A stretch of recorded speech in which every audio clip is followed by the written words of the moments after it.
This year, I ran the Twin Cities Marathon. I believe that this was the most difficult thing I've ever done in my life, and it is certainly one of my greatest accomplishments in my life. There are not many days that go by where I don't think back on that day, and so I want to make sure that I never forget that achievement. To do that, I am assembling a shadow box filled with the things that remind me of that day. I'm going to hang it up on my wall where I'll be able to see it every day. The first item that goes into that display case will be my race bib. This is kind of a participation trophy. This, along with the shirt, you get just by signing up for the race, paying them some money, and showing up at the convention center on the weekend before the race. When you're handed the race bib, it feels so real. For months you've been training for this day, and now you have it. You have the paper that says you are in the race. I think I was still in denial until I held this in my hands that I was actually about to go and run 26.2 miles. Some nice features about the race bib is that you can customize it. So I wrote Pain up there because that was the name of the team I was on at work. And on the bottom, there's a coupon for a free beer at the beer garden at the finish line, which I ended up not having. This also tracks your time, and so my family and friends were able to watch me from the app and see where I'm at and track my progress. It was a no-brainer to put this into the case.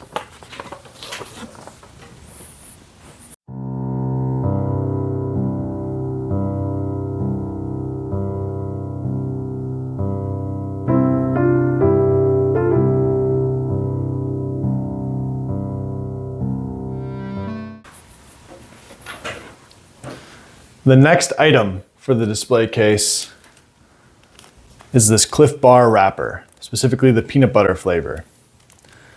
This was my chosen fuel during the race. Over the summer, instead of trying energy gels like a normal person, I decided to use granola bars since I could get them from the grocery store. I thought this would be enough for my runs, and many of my long runs I did just fine. In fact, I probably didn't need to fuel at all. But as the runs got longer and the race day got closer, I started to worry about this choice. But I was out of time to practice with other forms of fuel.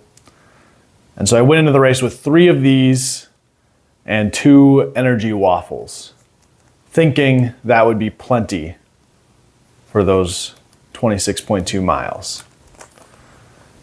I was wrong. So this is going into the case.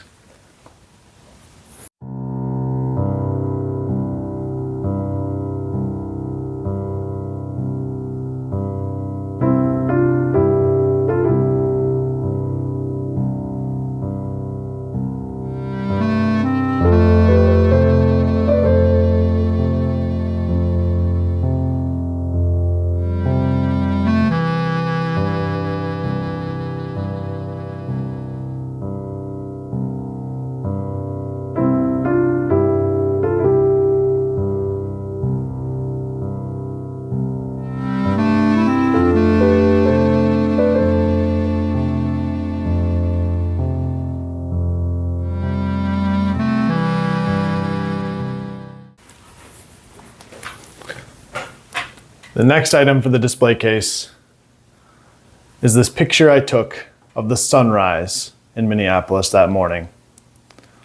I've lived here for 2.5 years now, and I've never seen such a beautiful sunrise.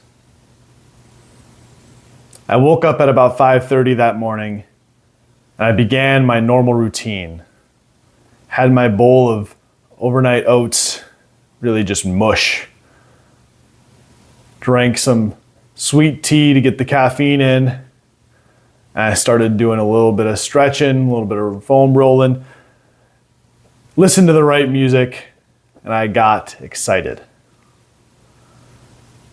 Nothing was able to calm me down more than seeing this sunrise. And if I hadn't taken a picture of this, I would have forgotten all about it.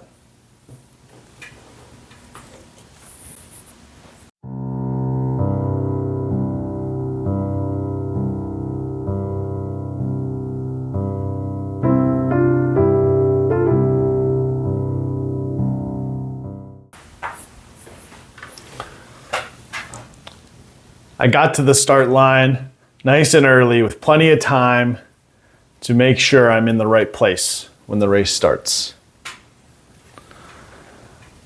And what I saw when it was my turn to go was a crowd of people. 7,000 people signed up for that race.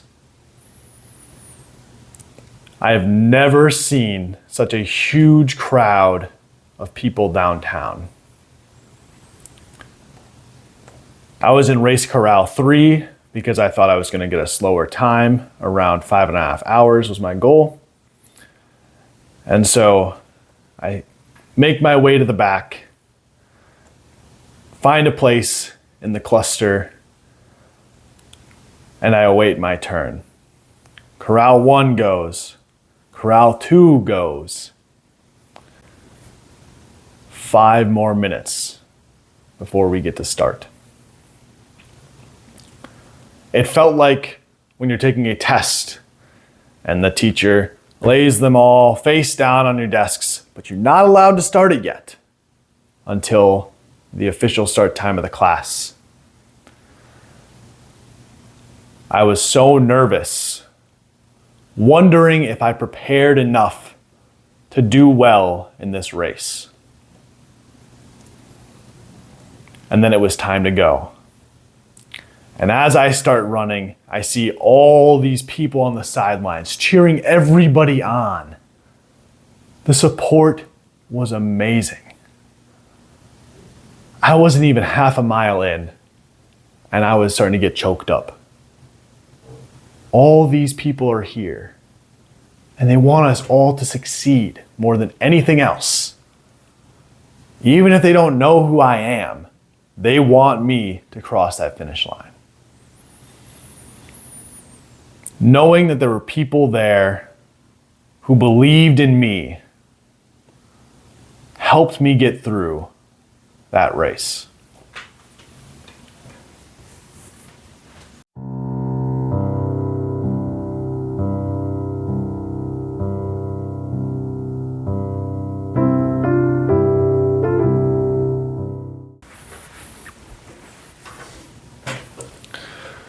My goal time for the race was 5.5 hours. And thankfully there was a pacer who is going to run the race in 5 hours and 30 minutes. And so as long as I stuck with that person, I would achieve my goal. As we're breaking out of the start line, I see that pacer. And I'm staying back because I know I started after them. So I don't need to cross the finish line with them to hit that time. My eyes are wandering to the sidelines as I'm looking for anybody I know, reading the encouraging signs people had made. And I look over, the pacer wasn't there anymore. I must have passed them, right? I look back, they're gone. My plan for the race had failed. But I was feeling great. And so my new plan was to stay at the pace I was running at for the rest of the race. And maybe, if I'm lucky, I can catch up with the 5 hour, 15-minute group and cross the finish line with them. At some point, this picture was taken. I thought to myself that there's a chance that a lot of the pictures of me are not showing me being happy. So I figured I'd give some evidence that I was happy on that day. A smile to the camera, a cute little thumbs up, that should do it. There was a bit of rain at the beginning, nice and calming, other than the sunscreen rolling into my eyes. But the sun had come out, we weren't far into the race, and I was ahead of my goal time. This was awesome.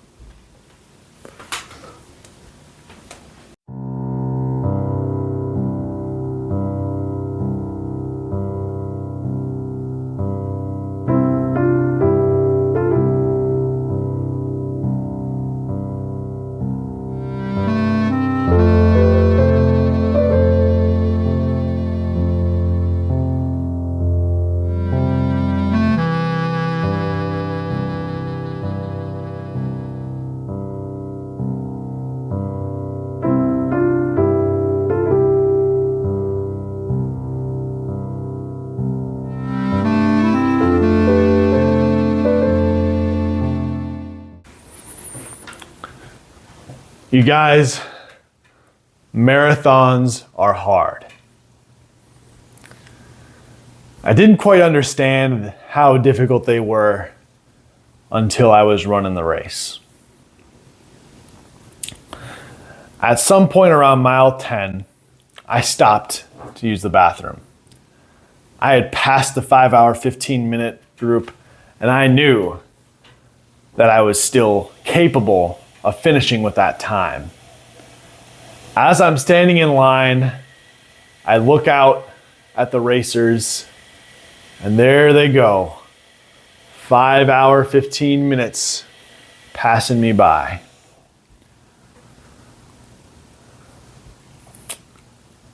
I lost 3 minutes for that bathroom break. I was devastated. But I knew one thing. See, since I went and studied math in school, I knew I had plenty of time to pass them. There were about 16 miles left in the race.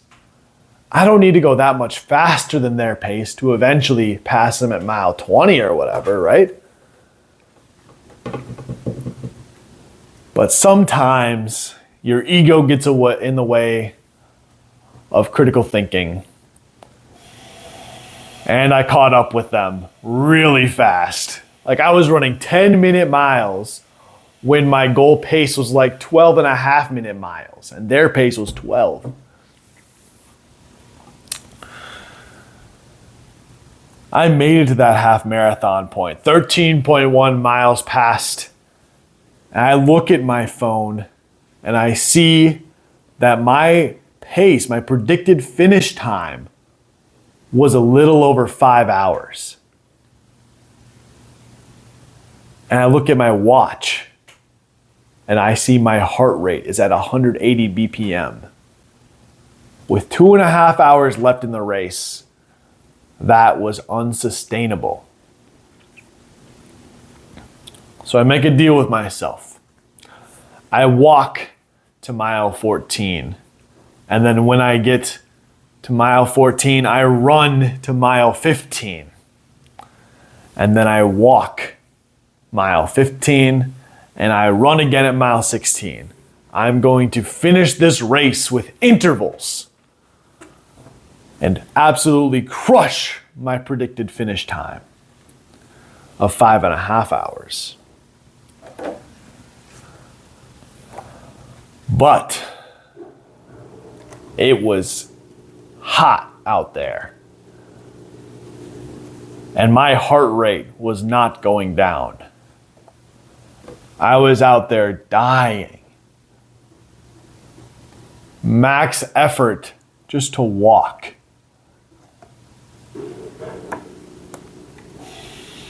At the end of the race, it did storm, and this is a picture of me at the end.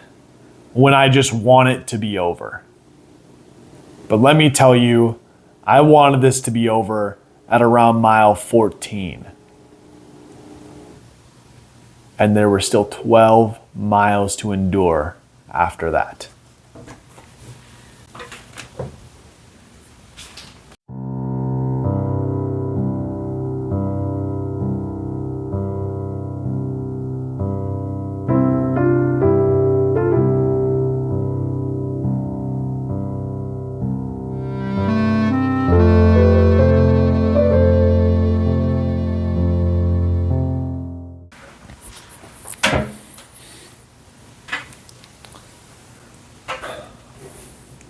At around 20 miles into the race, the uphill segment began, and I started to recognize something, that my blood sugar was low.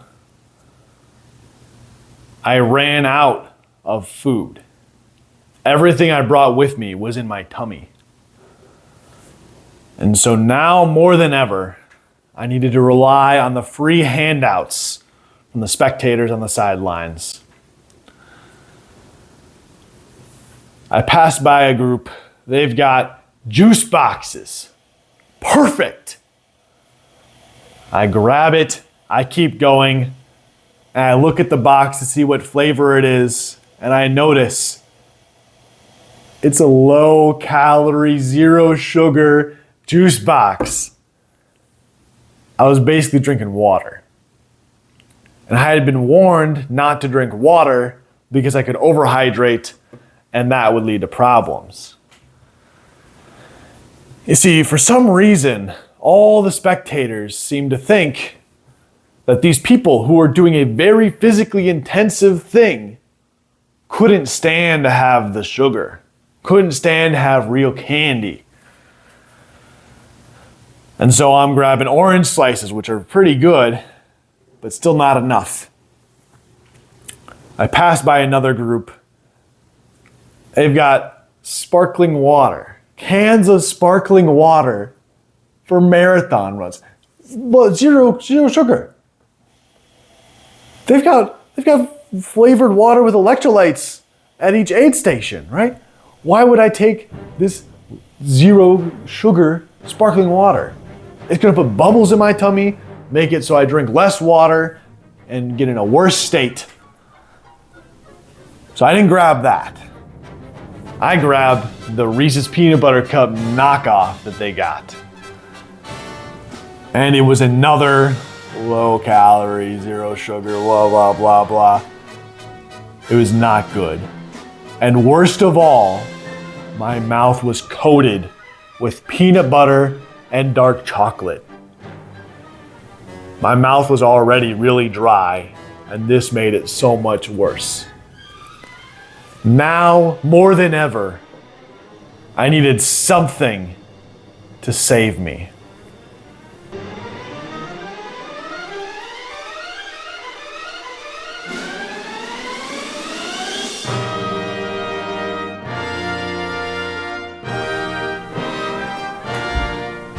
My hero wasn't too far past that line. They had a bag of Sour Patch Kids. You better believe I grabbed a handful of that. And even though they were now suddenly peanut butter flavor because of the peanut butter cup, these were amazing. They tasted amazing to me. And already I started to feel pretty good. And thankfully there was another spectator with a bag of Nerds gummy clusters, one of the best candies in the world, and I got a handful from them. And now my energy was back. But of course, having gone further than I had ever traveled on foot in one single exercise, my legs were tired. They were in pain. I was walking on jelly, essentially. All I could do was walk. But I knew that I could make it to the end.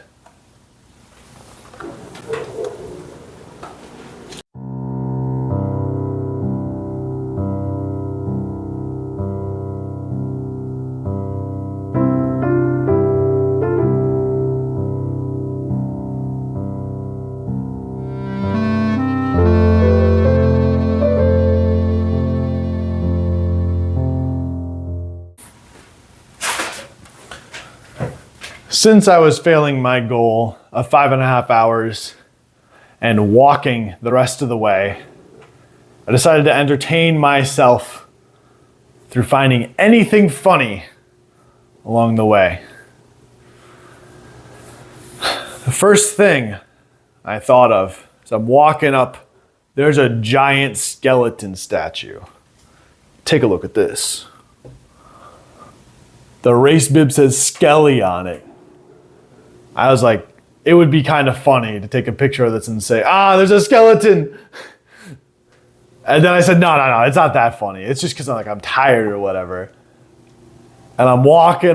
I say, you know what? I need a picture of this. It's funny to me. And so I stop right in place. There's some women behind me running together. And I probably made them so mad with that poor race etiquette where I stopped kind of in the middle of the road. And they passed me no problem. But I got my picture, and that was great.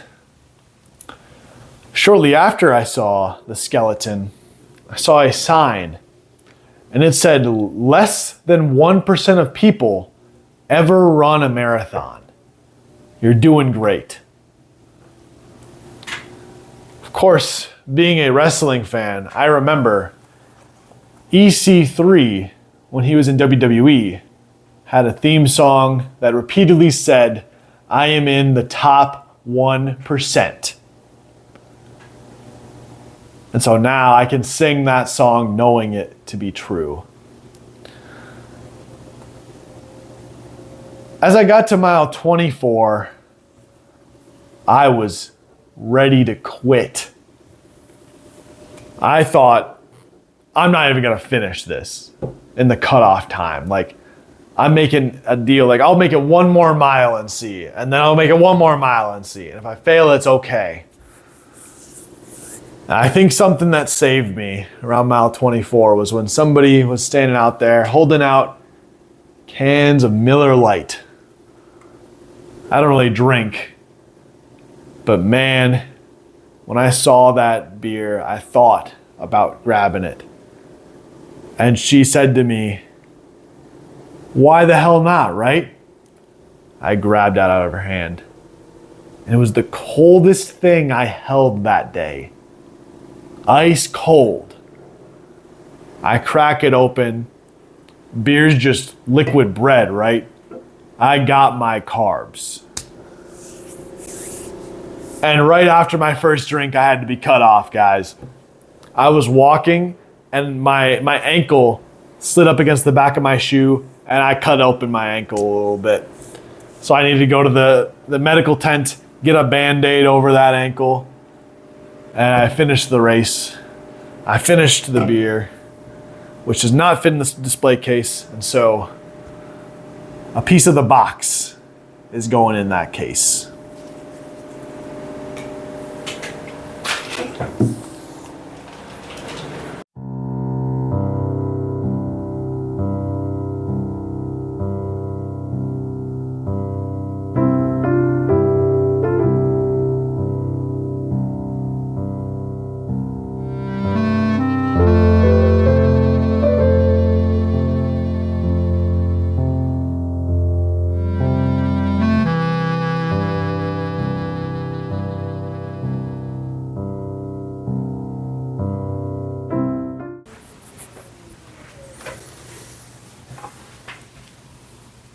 There are 26.2 miles in a marathon.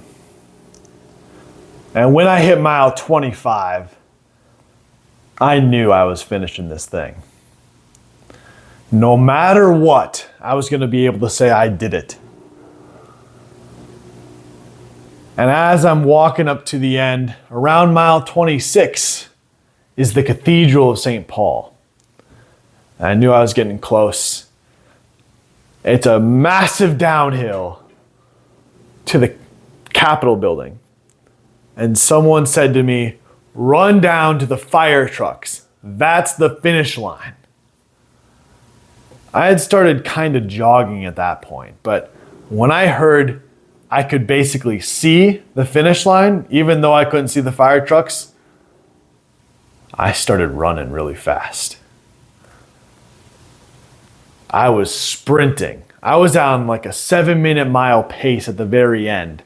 I didn't care about the damage I was doing to my legs. I was crossing that finish line strong. And when I did, I held up the one like the tribal chief Roman Reigns from WWE. I had done it. I let out a scream, yeah, I did it. I get my race medal. And then I notice that I'm starting to cry and my breathing is uneasy. I really did want to cry in that moment. But being that my breathing was uneasy, I had no choice but to lock in, calm myself down, grab the snacks and the water at the finish line, and find my family, and then go home.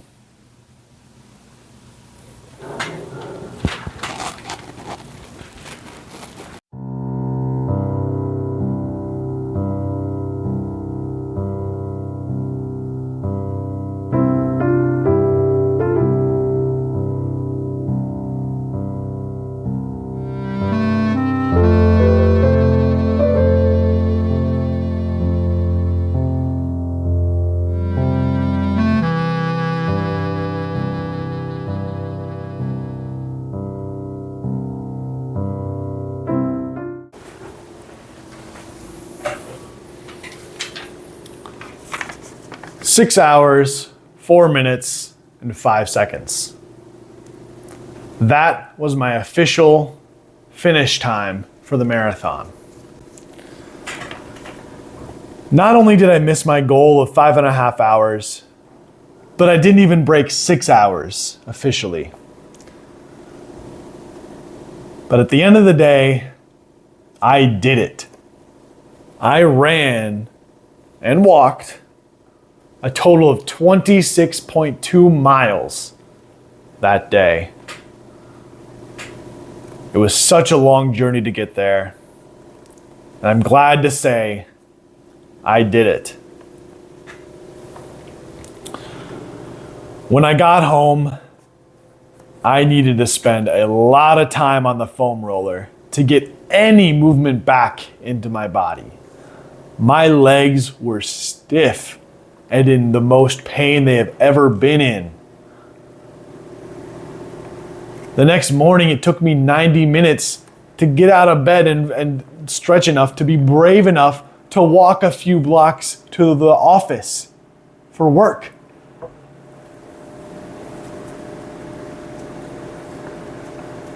Although the marathon tried to stop me, I conquered that baby. I didn't let it get in the way of my normal life.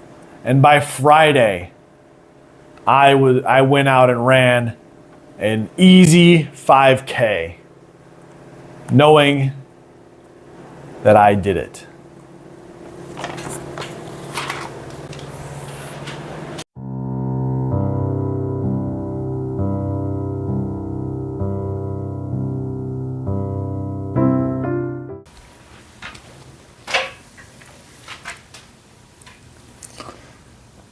I believe the marathon is impossible to complete on your own.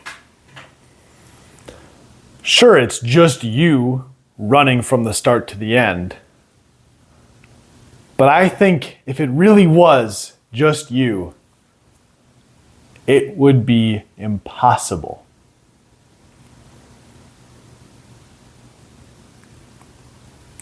See, I have one more picture to go in the case. That's of me and my friend Adam. Possibly the last picture of me before I crossed that start line. He's the only other person I know ran that race. And throughout the summer, knowing that he was also going out there and running for 1 hour, 2 hours, 3 hours every single weekend, knowing that he was putting in the effort for this race and taking it seriously, it helped me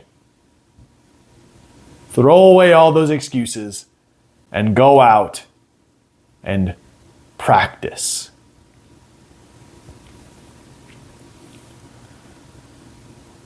If it wasn't for the spectators cheering me on and giving free snacks along the way, I would not have made it to the finish line. If it wasn't for my friend Adam, who also signed up for this race,